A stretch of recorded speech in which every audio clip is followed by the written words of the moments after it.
Welcome back everyone. तो आइए आज अब जानते हैं कि कौन से 3 स्टेप्स हैं जिसकी हेल्प से हम म्यूचुअल फंड इन्वेस्टमेंट अप्रोच को स्टार्ट कर सकते हैं। नंबर 1 स्टेप है identify your needs, goals and time horizon. ये मैंने पहले भी आपसे कहा है, बट ये रिपीटेशन का यही है गाइस, बिकॉज ये बहुत इंपॉर्टेंट है। बिना सोचे समझे लोग इस मार्केट में आ जाते हैं एंड देन दे से कि नहीं, यहाँ पे हमारा हमारा काम नहीं हो रहा है। वो इसलिए नहीं हो रहा है कि वी आर नॉट अवेयर। सबसे पहले वी आर नॉट अवेयर हमारी नीड्स क्या है, राइट। तो प्लीज मैं आपसे रिक्वेस्ट करूंगी, सिट विथ योरसेल्फ, अपने साथ बैठिए और अपनी फाइंड आउट करिए कि आपकी नीड्स आखिर है क्या। क्या गोल्स हैं आपकी लाइफ में। अभी आप बोलेंगे हम छोटे हैं या कोई स्टूडेंट है या कोई मिड एज में है, तो बहुत सारे लोगों के गोल्स होते ही नहीं है। और मैं आपसे अगेन बोलूंगी, गोल मेकिंग के बहुत सारे वीडियोस हैं, तो उनको आप देखिए and setup your goal. Next is your time horizon. आपने गोल सेटअप कर लिया, आपको समझ में आ गया कि भैया हमको इतना पैसा चाहिए। फॉर एग्जाम्पल हमको 1 करोड़ रुपया चाहिए, राइट। तो कितने टाइम में चाहिए, 1 साल में, 2 साल में, 3 साल में, 10 साल में। तो कब तक आपको कितना पैसा चाहिए, कितना चाहिए, वो सब चीजों को जब आप पेपर पे राइट डाउन करेंगे, तब आपके लिए म्यूचुअल फंड जो है वो बहुत ही ल्यूक्रेटिव ऑप्शन रहेगा। तो आप फर्स्ट एक्सरसाइज, जो एक सिंपल एक्सरसाइज आप अपने बेनिफिट के लिए जो करेंगे गाइस, वो है आपका नीड्स लिखना, आपके गोल्स लिखना और आपका टाइम हॉरिजॉन फिक्स करना, right? अच्छा, ये एक चीज है, ऐसा नहीं है कि आपने एक बार कर दिया तो उसके बाद आप उसको चेंज नहीं कर सकते। आप जैसे जैसे ग्रो होते हैं, मेच्योर होते हैं, आपकी अंडरस्टैंडिंग बढ़ती है, हो सकता है आपके गोल्स और टाइम हॉरिजॉन चेंज हो जाए। नॉट एन इश्यू, आप उसको चेंज करिए and again you start preparing the process. Number 1, what are my investment objective and time horizon. तो सबसे पहले हमको यही जानना है मेरे इन्वेस्टमेंट ऑप्शन ऑब्जेक्टिव्स क्या हैं एंड मैं कहाँ कहाँ कितने टाइम के लिए इन्वेस्ट करूंगी, राइट।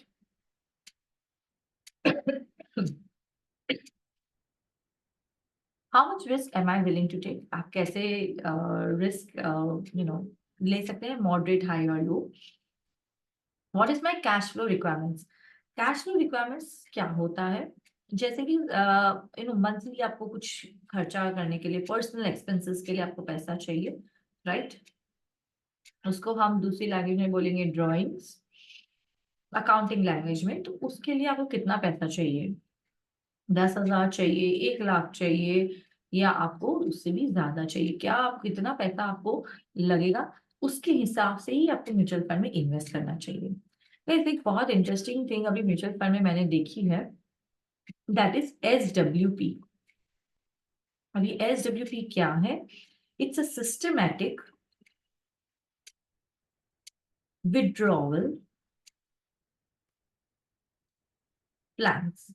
जिस तरह से SIP होता है, सिस्टमैटिक इन्वेस्टमेंट प्लान्स, वैसे ही SWP का भी कॉन्सेप्ट है, सिस्टमैटिक विड्रॉल प्लान। बहुत सारे लोगों का ये चैलेंज हो जाता है कि भाई हमने इन्वेस्ट कर दिया और 1 साल का या 3 साल का लॉक इन पीरियड होता है, तब पैसा बाहर नहीं निकाल पाते हैं। बट ये जो सिस्टमैटिक विड्रॉल प्लान है गाइस, ये आपको पूरी तरह से हेल्प करेगा कि आप मंथली, ओके, आप मंथली एक फिक्स्ड अमाउंट आप विड्रॉ कर सकें, राइट।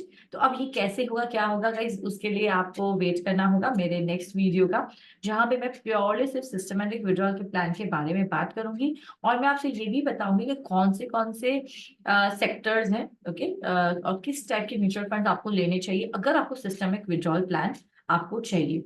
ये यूजुअली 40 के अबाउ जो भी लोग होते हैं या सीनियर सिटीजन होते हैं, उनके लिए ये बहुत ही बेनिफिशियल है। बिकॉज क्या हो रहा है, उनकी इनकम एक साइड बढ़ भी रही है और दूसरी साइड उनका जो पर्सनल एक्सपेंसेस का जो खर्चा है मंथली, वो भी कंटिन्यू है। तो ये बहुत ही अच्छा ऑप्शन है म्यूचुअल फंड्स का, जो आपको समझना चाहिए। बट उसके लिए प्लीज वेट करिएगा मेरे नेक्स्ट वीडियो का, जहां पे मैं प्योरली बात करूंगी कि कैसे हम सिस्टमेटिक विड्रॉल प्लान को इम्प्लीमेंट करके मंथली हमारा पर्सनल एक्सपेंसेस निकाल सकते हैं, and that too with the help of a mutual fund.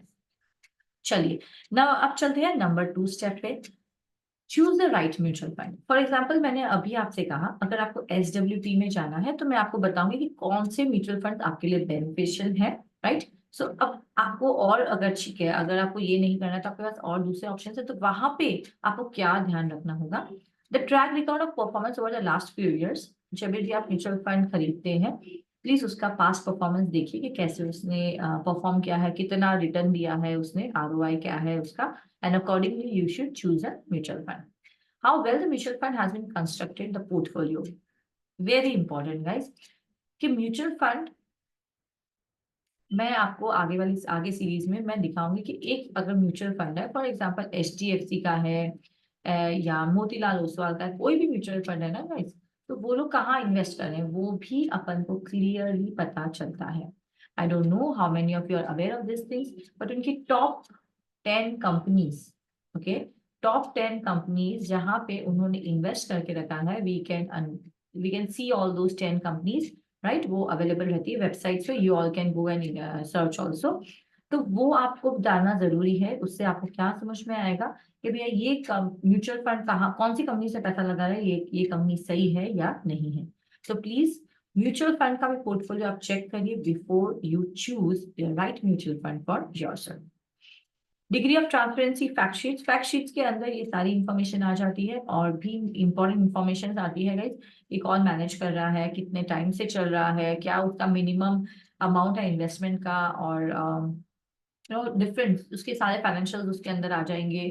उसके शार्पे रेशियो, देखिए एक शार्पे रेशियो है, ये रेशियो जो है ना, ये म्यूचुअल फंड को आई वुड से सेग्रीगेट करने में हेल्प करता है, तो उसका शार्पे रेशियो क्या है या अदर रेशियोज उससे क्या है, तो फैक्ट शीट्स के अंदर सारी डिटेल्स होती है। तो मैं आपसे एक रिक्वेस्ट करूंगी, जब भी आप म्यूचुअल फंड खरीदते हैं प्लीज उसका फैक्ट शीट चेक करिए। अच्छा, हो सकता है आप इतनी टेक्निकलिटी ना भी जाने, पर एक प्रोफेशनल से आप उसको गो थ्रू करा सकते हैं और आप समझ सकते हैं कि उसके अंदर क्या लिखा हुआ है, राइट। ये जो वीडियोस है जो मैं बना रही हूँ, ये आप लोग को इन डेप्थ जानकारी के लिए, सो दैट आप कभी भी कहीं भी इन्वेस्ट करें तो आपकी यू शुड बी अलर्ट, आपके पास पूरी नॉलेज होनी चाहिए। ओके, नॉलेज नहीं भी तो आप प्लीज प्रोफेशनल्स की हेल्प लीजिए और अपनी अवेयरनेस को बढ़ाइए।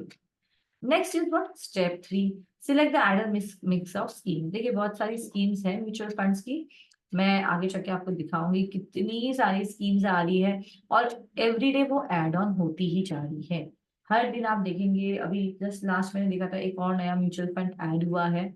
सो म्यूचुअल फंड्स ऐड होते ही रहेंगे गाइस, तो आपको क्या करना है, आपको वो म्यूचुअल फंड सिलेक्ट करना है जो डिफरेंट डिफरेंट स्कीम्स में इन्वेस्ट करते हैं। क्यों डिफरेंट स्कीम्स में इन्वेस्टमेंट के लिए मैं आपसे कह रही हूँ, सो दैट आपका जो रिस्क है वो मिटिगेट हो जाए, उनमें सब में फैल जाए। अगर 2 म्यूचुअल फंड हमारे परफॉर्म कर रहे हैं, 3 नहीं कर रहे हैं, इट्स ओके, 2 हमको जरूर से पैसा देके जाएंगे, है ना।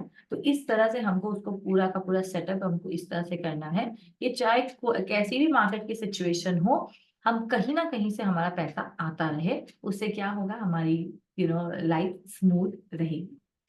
Investing in just one scheme में not meet all your investment needs, definitely, इसलिए मैंने कहा मल्टीपल स्कीम्स में अपन को लगाना है।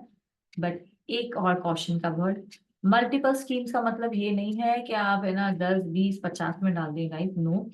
ज्यादा से ज्यादा 5 से 10 टाइप के, अगर आप मैक्सिमम, मैं बोल रही हूँ आपसे, इतने में आप अपना सारा पैसा लगा दीजिए, आपको अलग अलग एक्सपेरिमेंट करने की कोई भी जरूरत नहीं है। और जितना कम आप उसका स्कीम रखेंगे, समझिए 5 स्कीम में आपका काम हो जाता है, आपके लिए वो बहुत अच्छा रहेगा, आप उसको मैनेज बहुत अच्छे से कर पाएंगे। और आपका जो PMS है, पोर्टफोलियो मैनेजमेंट, आप सर्विस भी अगर लेते हैं किसी से, तो वो भी आपका प्रोफाइल को बहुत अच्छे से मैनेज कर पाएंगे। इसलिए मल्टीपल स्कीम्स का मतलब ये नहीं है कि आप 10 20 30 में लगा के छोड़ दें पैसा और आपको पता ही नहीं है कि पैसा का क्या हो रहा है। Next is, you may consider investing in combination of schemes to achieve the specific goals. आपके अगर 5 गोल्स हैं, ओके, और आप देख रहे हैं कि भाई 3 म्यूचुअल फंड में मैं इन्वेस्ट कर रही हूँ तो मेरे सारे गोल्स अचीव हो जा रहे हैं, so kindly do that, that is the best practice you can follow. बहुत सारी चीजें हैं जो छोटी छोटी चीजें हैं, अगर हम उसको ध्यान रखते हैं तो हम अल्टीमेटली हमारे पोर्टफोलियो को बहुत ही रिच बना सकते हैं। आइए चलते हैं आगे और समझते हैं कि पोर्टफोलियो बेस्ड और रिस्क टॉलरेंस, रिस्क एक्सपेक्टेशंस क्या होती है। बहुत ही सिंपल कॉन्सेप्ट है गाइस ये। अगर आप एग्रेसिव इन्वेस्टर हैं, ओके, तो आपकी एक्सपेक्टेशन क्या होंगी, 12 to 15% रिटर्न एक्सपेक्टेशन। पर कभी कभी मुझे बहुत सारे मेरे प्रोफेशनल फ्रेंड्स भी बोलते हैं कि नहीं भाई, हमको तो इक्विटी मार्केट से 30% तक एक्सपेक्टेशन है, right. So they guys, it's up to you, आप जैसे भी एक्सपेक्ट करना चाहे, बट एक जो रूल ऑफ थम है, जो कॉमन सिनेरियो है, जो 12 to 15% होता है, वो एग्रेसिव, जो बहुत रिस्क ले सकते हैं और बहुत ही ज्यादा एक्टिव रहते हैं, उनके लिए 12 to 15 इज गुड। अच्छा, this portfolio strategy is for investors willing to take more risk, जो ज्यादा रिस्क ले सकते हैं। Those who want to stick to the market for the long term, आपका जो टाइम हॉरिजन दैट्स लॉन्ग, तो आप कहाँ कहाँ इन्वेस्ट कर सकते हैं? डाइवर्सिफाइड फंड में, small cap, mid cap, thematic funds के अंदर, राइट। सो इक्विटी में ये 60 to 70% है ना गाइस, ये इक्विटी का पार्ट रिप्रेजेंट करता है। उसके अंदर आप डाइवर्सिफाइड फंड्स में जा सकते हैं, आप स्मॉल कैप में जा सकते हैं, थोड़ा स्मॉल कैप रहेगा, थोड़ा मिड कैप रहेगा, थोड़ा थीमेटिक फंड्स मतलब कि जो एक थीम को फॉलो करते हैं, राइट। तो उस टाइप के जो फंड्स हैं, they follow one particular theme. For example, जो उनको डिविडेंड अच्छा लगता है तो वो डिविडेंड थीम को फॉलो करेंगे एंड देन वैसी ही सभी कंपनी में पैसा लगाएंगे, राइट। तो यहाँ पे जो इक्विटी का बाइफरकेशन है वो यहाँ पे मैंने दे दिया है। Next is what, this grey part is pure equity. Debt based, मैंने आपसे पहले भी कहा है, ये 10 to 15 यहाँ पे डेट बेस्ड को लिया गया है, that is NCDs, bond and other financial instruments. 10 to 20% balance schemes के अंदर डाला गया, और अदर डिफरेंट फाइनेंशियल इंस्ट्रूमेंट्स रहते हैं मार्केट में, उसके अंदर 10 to 20% यहाँ पे इन्वेस्ट किया गया है। और मनी मार्केट स्कीम लाइक आपका मैं बोलूंगी ट्रेजरी बिल्स हो गए, गवर्नमेंट बॉन्ड्स हो गए, देन आपका कॉर्पोरेट डिपॉजिट्स हो गए, राइट। तो उस टाइप के आप जब मनी मार्केट इंस्ट्रूमेंट्स में आप इन्वेस्ट करते हैं, so they are money market schemes. So ये जो प्रोफाइल है ये किसके लिए है? ये बहुत जो एग्रेसिव हो एंड इक्विटी के लिए, राइट। सो उनके लिए इस टाइप का प्रोफाइल बहुत ही सूटेड वन रहेगा। चलते हैं आगे। मॉडरेट रिस्क वाले क्या एक्सपेक्ट कर सकते हैं मार्केट से? First of all 12% of return आप एक्सपेक्ट कर सकते हैं। This portfolio strategy is for investors with moderate risk tolerance and growth. उनको ग्रोथ भी चाहिए, उनको ज्यादा रिस्क नहीं लेना है, अपने कैपिटल को इंटैक्ट रखना है, सेफ रखना है, तो ये लोग उस टाइप की स्कीम में इन्वेस्ट कर सकते हैं। The portfolio should look like somewhat like this. इनका होगा multi cap fund, diversified fund and ETFs. यहाँ पे जो ये जो इक्विटी का पोर्शन है, दिस वन 30 to 40% वो इक्विटी में डालेंगे। ETFs means exchange traded fund, okay. Exchange traded fund guys एक एसेट मैनेजर होता है, दे मैनेज दीज फंड्स। ये भी म्यूचुअल फंड से ही सब मिलते जुलते होते हैं, बट इसके अंदर अलग से मैनेजर होता है जो इनकी प्राइसेस वगैरह को फिक्स करता है। यूएस में हमने सुना है कि बहुत ज्यादा प्रचलित है ये सब फंड। इंडिया में भी आजकल लोग ईटीएफ में इन्वेस्ट करना स्टार्ट कर चुके हैं। Diversified means mid cap, small cap, large cap, mega cap सभी का कॉम्बिनेशन रहेगा। मल्टी कैप अगेन सभी का कॉम्बिनेशन रहेगा। Next is your debt based. 10% आप जान सकते हैं मनी मार्केट इंस्ट्रूमेंट्स में, और बैलेंस स्कीम्स में यहाँ पे रहेगा 40 to 50%। तो ये जो परसेंटेज है ना, ये आपका पोर्टफोलियो का, जैसे फॉर एग्जाम्पल आपके पास 1 लाख रुपया है, ओके, तो आप उस हिसाब से इसके अंदर पैसा डालेंगे। 20,000 आपने यहाँ डाल दिया, 10,000 आपने यहाँ डाल दिया, 40 यहाँ डाल दिया, और 30 से 40,000 आपने यहाँ डाल दिया। तो इस टाइप का आपको मनी को डिस्ट्रीब्यूट करना है, वही ये पर्टिकुलर स्लाइड आपको एक्सप्लेन कर रही है। यस, बहुत ही कंजर्वेटिव अगर आप हैं, या आपका लगता है कि मुझे अपना पैसा को बहुत सोच समझ के इन्वेस्ट करना है, तो आपके लिए फिर ये बहुत अच्छा है। इक्विटी में आप इन्वेस्ट कर रहे हैं, okay, and that also only 10%। Why? Because आपको रिस्क नहीं लेना है ज्यादा, दैट्स द रीजन। तो यहाँ पे आप लार्ज कैप कंपनीज में जाएंगे जो बहुत काफी हद तक सेफ होती है, और ईटीएफ्स में जाएंगे आप, राइट। देन आप जाएंगे यहाँ पे बैलेंस स्कीम में। डेट बेस्ड बहुत ज्यादा होगा, क्योंकि यूजुअली जो डेट बेस्ड इंस्ट्रूमेंट्स होते हैं, for example bonds and NCDs, तो वहां पे चांसेस ऑफ लॉस मिनिमल हो जाता है। इनफैक्ट आपको कूपन मिलता है, कूपन रेट मिलती है, coupon rate which is also known as interest. तो यहाँ पे आपको इंटरेस्ट मिलता है। कमिंग सीरीज में आप जानेंगे गाइस, अभी अभी मार्केट में बहुत सारे एनसीडीज लॉन्च हुए हैं रिसेंटली।